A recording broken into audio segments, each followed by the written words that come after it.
falar do que eu me orgulho de tudo. Deu certo. É um projeto que deu certo, né?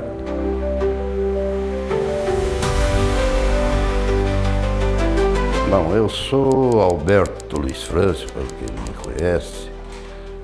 Faço parte do Grupo Sorriso. Vim do estado do Paraná, de Curitiba, mas sou natural de Santa Catarina, de Videira, Santa Catarina. Sou nascido em 24 de agosto de 1947. Meus pais são Francisco Francio e Catarina Francio. Meus irmãos, todos que vieram para Mato Grosso, são João Batista, Claudino, Ricieri e Nelson. Tenho diversas irmãs que moram no sul, tenho uma irmã que mora em Sorriso, que chama Silvia. Nós somos de família do interior, da roça mesmo. Então nós vivemos, somos uma família de 12 entre irmãos e irmãs. Uma vida muito difícil, meus pais tiveram uma vida difícil, meu pai era professor e teve uma vida árda, dura, mas honesta, trabalhador. O meu pai, a minha mãe foi uma heroína também. Ter 12 filhos foi uma ideia. Eu sou o filho mais novo da família, até que no fim eu perdi os meus pais faz bastante anos já, mas sempre trabalhamos em família, sempre muito unidos. Vim para Mato Grosso em 1975, onde iniciamos o processo de desenvolvimento da colonização em Sorriso. Eu sempre fiquei responsável pelos escritórios de Cuiabá, sempre morei em Cuiabá. E trabalhamos no início, na implementação no começo, e a partir de 1982, nós separamos o grupo e aí eu me desliguei da colonizadora, da parte de Sorriso, da colonização de Sorriso, onde eu vim implementar a colonização aqui de Boa Esperança. O nosso negócio cresceram e aí começou a vir os sobrinhos, os filhos dos filhos e etc. E aí surgiu a necessidade de cada um fazer uma subdivisão e cada um tomar o seu rumo. Então nós viemos para Mato Grosso, que a união dos irmãos meus, eu com os meus irmãos, tinha um capitalzinho para comprar uma propriedade e começar. O meu irmão, o Nelson, veio antes, através do sogro dele, e compraram uma pequena área em Sorriso. E depois nós viemos na esperança de comprarmos uma fazenda para o grupo da família, para ver se mudar. Até aí não tinha nada de Sorriso, de colonização, nada. Apareceu um negócio de uma área de 30 mil hectares e nós não aguentávamos tudo isso aí. Nós podíamos comprar bem menos com o capital da família e tal. Mas na época eram grandes propriedades que se falava, e não se falava de pequeno, nós tínhamos capacidade para comprar no máximo 10 mil hectares. Mas daí, por insistência do pessoal do Rio de Janeiro, disse, não, mas você fica, nós damos prazo e tal, e foi. E nós convidamos os conhecidos do Sul para integrar e fazer parte também, para fazer frente a isso. E aí é que desenvolveu o embrião da colonização. Eu saía de Cuiabá, que vinha atender Sorriso. Nós estávamos começando, fizemos uma casa, um hotelzinho, tal, de coisa para hospedar o pessoal.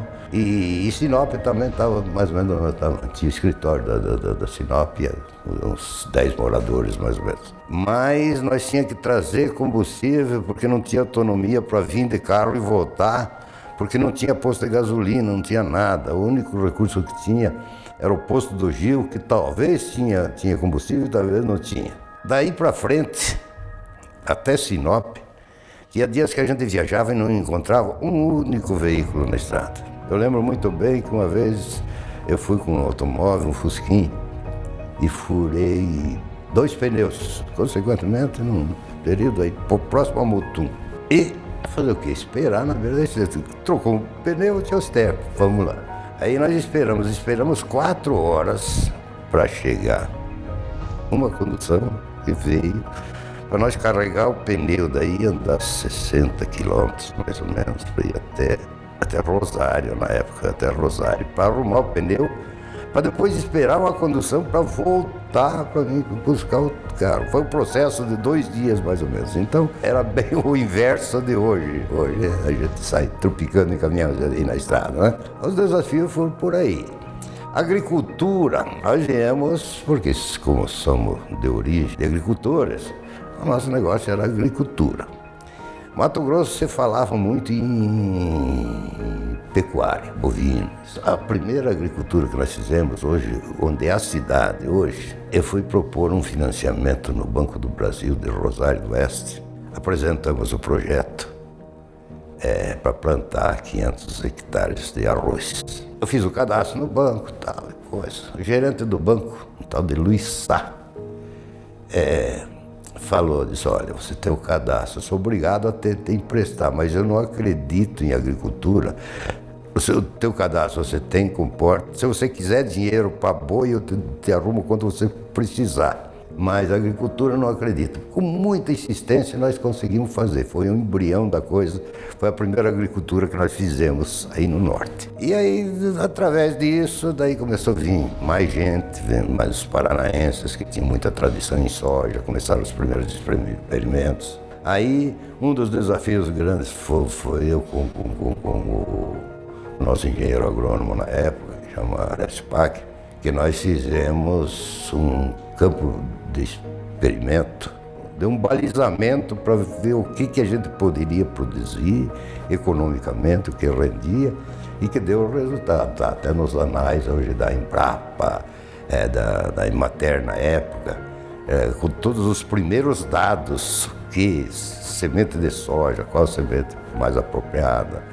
Não tinha pesquisas aqui, a pesquisa era não existia Embrapa na época, nada disso. Na época existia um apoio muito grande do governo federal, existia aqueles programas Planta que o João garante, um monte de coisas, que nos conduziu a implementar mais, trazer mais gente, e aí foi uma roda viva e que aconteceu que é Sorriso hoje.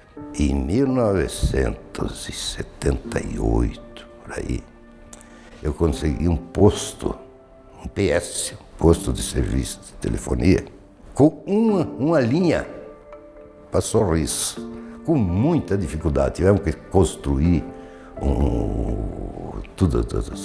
as torres, esse troço tudo, para poder ter o primeiro telefone em Sorriso.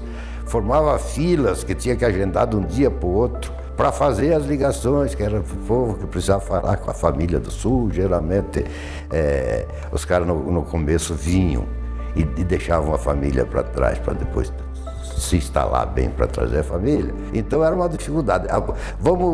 Eu classifico que uma das maiores dificuldades foi a comunicação no começo. Foi muito difícil. Bom, a colonizadora era uma espécie da função da colonizadora, uma imobiliária. Ela comprava, vendia, ela elaborava projetos, fazia os projetos. A colonização é um pouco diferente da imobiliária, porque tem uma obrigação maior, tem assistência, tem tudo isso aí. E nós começamos a atender a periferia, tudo isso, áreas que nós incorporávamos para a colonização, ou mesmo área que terceiros loteavam e colonizavam, mas que foi desenvolvendo o núcleo lá e a base sempre foi o núcleo, né? Teve muita função social nisso aí, que não era só o espírito de ter o cliente, vender e faturar o seu dinheiro e terminar, não. Nós acompanhávamos até o fim, até o desenvolvimento. Se existia uma estrada e caía uma ponte, era a colonizadora responsável por cuidar disso aí. Nós sempre cuidamos com muito afinco disso aí. E quando surgiu o município, aí grande parte do que a colonizadora fazia já passou para o poder público. Daí, a minha esposa, eu me casei em 1976 e vim embora para Mato Grosso com ela. Eu já tinha vindo antes, morei antes, desde 75. Em 76 eu voltei para lá e me casei com ela e viemos morar em Cuiabá. A nossa lua de mel foi em Cuiabá, para você ter uma ideia. E Cuiabá na época tinha 80 mil habitantes, mais ou menos, era bem menor do que Sorriso. Foi um desafio muito grande. Minha esposa era de Curitiba, veio de Curitiba, uma cidade muito ordenada, muito bonita. E no começo, para ela aceitar esse troço, não foi fácil, mas foi uma grande companheira, sempre me acompanhou, acostumou. Tenho 3 filhos. O mais velho é o Felipe, é bacharel em Direito, é esse menino que está aí. Aí depois veio a Florência, que hoje atende a parte administrativa, através do nosso escritório de Sorriso. E aí veio o Caleb, que foi o último filho, formado em medicina veterinária. Veio aqui no que formou com 23 anos, 22 anos. Veio para cá, encarou Boa Esperança, daí nós já tínhamos separado. Também vestiram a camisa, hoje estão tudo junto comigo, trabalham no mesmo grupo. E assim, a exemplo dos outros irmãos meus, também tiveram todos os filhos em volta. E é a minha vida, né? Eu comecei isso aí com 24 anos. Hoje eu tenho 78 anos. E eu vivi Sorriso. Hoje eu vivo Boa Esperança. E é isso aí. Olha, o povo ordeiro que existe. Povo ordeiro, povo cristão. É o que mais me orgulha. É um povo exigente, mas trabalhador, lutador. Falar do que eu me orgulho de tudo, deu certo. É um projeto que deu certo, né? Eu gosto muito de Sorriso e gosto do povo de Sorriso, né?